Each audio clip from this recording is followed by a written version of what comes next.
Kembali bersama kami di iNews Siang, pemirsa. Menteri Koordinator Bidang Pemberdayaan Masyarakat Abdul Muhaimin Iskandar atau Caimin diutus Presiden Prabowo untuk menghadiri pelantikan Paus Leo XIV di Vatikan Minggu besok. Malam. Pemirsa, Caimin berangkat ke Vatikan pada Jumat malam melalui gedung VVIP Bandara Soekarno-Hatta, Kota Tangerang, Banten. Pelantikan Paus Leo XIV ini akan digelar di lapangan Santo Petrus Vatikan pada Minggu 18 Mei sekitar pukul 3 sore waktu Indonesia. Menurut Caimin, kehadirannya di Vatikan mewakili Presiden Prabowo sekaligus membawa misi membangun perdamaian dunia bersama Vatikan. Malam, Pak. Malam. Nas, tanda tangan mana? Pemirsa, Menteri Kesehatan Budi Gunadi Sadikin klarifikasi atas pernyataannya soal ukuran jeans 3334 lebih cepat menghadap Tuhan, dan menurutnya konsumsi lemak berlebih dapat memicu kerusakan organ tubuh seperti jantung, hati, serta ginjal. Pak Charles Honoris sebagai Ketua Komisi 2. Pernyataan Menteri Kesehatan Budi Gunadi Sadikin soal pria dengan ukuran celana jeans di atas 32 atau 33 hingga 34 lebih cepat menghadap Allah Subhanahu wa Ta'ala menuai kontroversi. Publik berasumsi jika pria dengan masalah obesitas dipastikan memiliki umur pendek.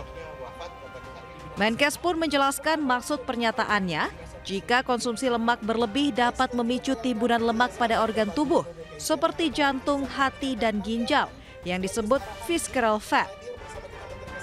Keberadaan visceral fat dapat mengeluarkan proinflamasi sitokin berupa interleukin 6 yang dapat merusak organ tubuh. Dengan begitu, tubuh akan mudah terserang penyakit yang beresiko mendekatkan diri dengan kematian. Visceral fat ini bahaya karena dia mengeluarkan proinflamasi sitokin seperti interleukin 6, ada yang namanya TNF alpha 6, itu semuanya dikeluarkan, itu merusak organ. Jadi memang sebaiknya kita harus menurunkan BMI kita di bawah 24. BMI 24 kan susah ngomongnya. Yang lebih gampang adalah lihat perut laki-laki di bawah 90, lihat perut wanita di bawah 80. Agar bisa hidup lebih sehat, Menkes meminta masyarakat menjaga body mass index atau BMI di bawah angka 24 untuk kategori normal. Untuk ukuran lingkar perut bagi laki-laki harus di bawah 90 cm dan di bawah 80 cm untuk perempuan. Dari Jakarta, Rani Sanjaya, iNews melaporkan. Ya, sementara itu Ketua Kadin Kota Cilegon Muhammad Salim ditetapkan sebagai tersangka terkait kasus pemalakan jatah proyek senilai 5 triliun rupiah. Buntut kasus ini, polisi juga menelusuri aliran dana tanggung jawab perusahaan atau CSR ke sejumlah ormas. 5 triliun untuk Kadin, 3 triliun untuk Kadin tanpa ada lelang. Bagi. Selesai. Ketua Kamar Dagang dan Industri Kota Cilegon, Banten, Muhammad Salim atau Abah Salim ditetapkan sebagai tersangka. Penetapan tersangka buntut permintaan jatah proyek senilai 5 triliun rupiah tanpa lelang. Tersangka berperan mengajak dan menggerakkan orang untuk melakukan aksi pemerasan di PT Cina Chengda Engineering.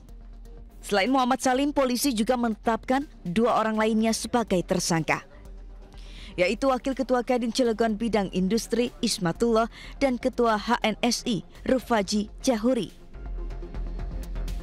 Wakil Ketua Umum Kadin Indonesia Mulyadi Jayabaya menyayangkan tindakan yang dilakukan anggotanya. Kita bilang di Kadin Indonesia ini, kamu tetap salah. Cara begini salah. Karena yang begini adalah kelakuan preman, kelakuan LSM. Ormas, kamu kan bukan ormas. Kamu kan organisasi intelektual. Dan kita, bisa kamu dilakukan pemecatan oleh kita. Kalau akan membawa nama baik Kadin. Tapi mereka pada intinya minta maaf, dari masalah yang bicara adalah minta 5 triliun itu bukan Kadinnya, yang ikutnya di sini. Karena yang ikut di sinilah Kadin, HIPMI, Gapensi sama HIPI. Ya. 5 triliun untuk Kadin, 3 triliun untuk Kadin tanpa ada lelang. Bagi. Sebelumnya viral di media sosial, video tersangka menggerebek meja saat meminta proyek tanpa proses lelang ke sebuah perusahaan. Mereka juga mengancam akan menghentikan proyek jika tidak dilibatkan dalam proyek tersebut.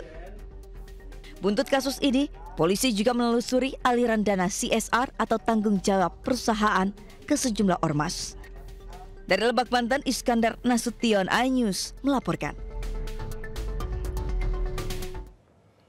Pemirsa, sidang lanjutan dugaan suap terdakwa Sekjen PDIP Hasto Kristianto kembali dilanjutkan Jumat kemarin. Tim Jaksa KPK menghadirkan 2 saksi dari KPU RI dan penyidik KPK. Mantan Komisioner Komisi Pemilihan Umum Hashim Asyari menjadi salah satu dari 2 saksi yang hadir di ruang sidang di Pengadilan Tipikor, Jakarta. Selain Hashim Asyari, tim Kejaksaan KPK juga menghadirkan penyidik KPK Arief Budi Raharjo.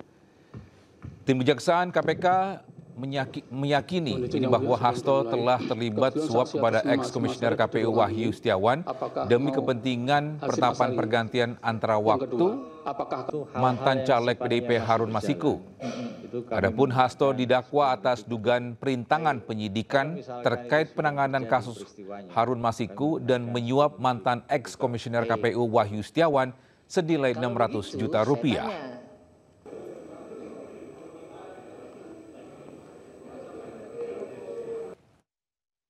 Yang mengejutkan dilontarkan penyidik KPK Arief Budi Raharjo.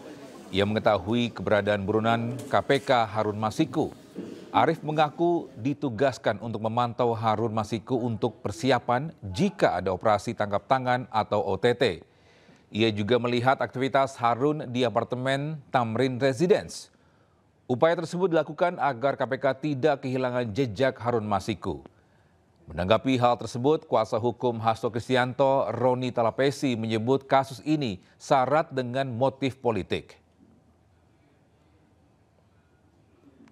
Dari saudara saksi bernama Arief menyampaikan bahwa sudah mengetahui titik dari Harun Masiku, tetapi tidak mau diumbar, padahal ini di persidangan yang terbuka ini. Itu menjadi pertanyaan kami. Kenapa? Karena ini kami coba untuk mengkaitkan dengan pernyataan komisioner sebelumnya yang menyampaikan sudah mengetahui titik berada Harun Masiku. Dalam waktu beberapa hari akan segera menangkap, kalau nggak salah 7 hari pada saat itu menyampaikan. Nah, ini menguatkan bahwa kenapa Harun Masiku sampai sekarang tidak ditangkap. Hanya 2 kemungkinan. Yang pertama, untuk menjadi sandaran politik, untuk menyandra terhadap kasus-kasus yang disasar untuk kepada PDI Perjuangan. Yang kedua, memang ya KPK dalam hal ini tidak bekerja secara profesional, hanya menyampaikan kepada publik. Dan ini semakin menguatkan bahwa kasus ini adalah kasus dengan muatan politik. Ya, sementara itu sejumlah politikus dan tokoh PDI Perjuangan menghadiri sidang lanjutan Sekjen PDIP Hasto Kristianto di Pengadilan Tipikor, Jakarta. Beberapa di antara yang hadir adalah mantan Gubernur Jawa Tengah Ganjar Pranowo, Panda Nababan, hingga TB Hasanuddin.